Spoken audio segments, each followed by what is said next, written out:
నిజంగానే నోరెక్కువ ఉండి సంసారాలు నాశనం చేసుకున్న కేసులు నా దగ్గర చాలా ఉన్నాయి, చాలా ఉన్నాయి. చాలా చిన్న చిన్న విషయాలు అహంభావంతో కేసులు కానీ ప్రమేయం లేకుండా ఎదుటివాడు హింసిస్తుంటే ఎంత కాలం అని నోరు మోసుకొని చూస్తూ కూర్చుంటారండి. ఒకటి చెప్తున్నాను నాగరాజు గారు, మగాడు లోపల 4 గోడల మధ్య ఎంత ప్రేరేపిస్తాడో తగువులకి మీకు అర్థం కానటువంటి విషయం, ప్రపంచానికి తెలియనటువంటి విషయం, ప్రపంచానికి బాగా తెలిసినటువంటి విషయం కూడా అది. ఆడదేం చేస్తుంది సార్, కడుపులో దాచుకోలేదు సార్. ఆ బాధను తీసుకెళ్ళి పక్కింటి అమ్మకి చెప్తుంది, లేదా ఫ్రెండ్ అని ఇంకొకరికి చెప్తుంది, లేకపోతే పిన్నని ఇంకొకరికి చెప్తుంది, లేదా అత్తని చెప్తుంది, లేదా తోడుకోడలని చెప్తుంది, ఇలా నా ఇంట్లో జరుగుతుంది అని చెప్తుంది.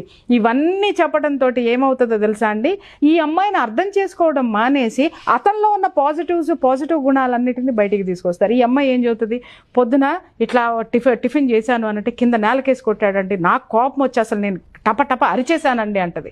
ఈ ముండ కొడుకులు, ఈ ముండలందరూ ఏం చేస్తారంటే, దిక్కుమాలిన దరిద్రులందరూ ఏం చేస్తారంటే, వాడేం చేశాడనేది తీసి పక్కన పెట్టేసి మగాడన్న తర్వాత చేస్తాడు, కొట్టిందంట తెలుసా, తిరగబడిందంట, ఇది కూడా ఇట్టగే చేసిందంట, 4 రోజులు తిండి పెట్టలేదంట, ఇవన్నీ ఉన్నాయంట తెలుసా అని దీర్ఘాలు తీస్తారు.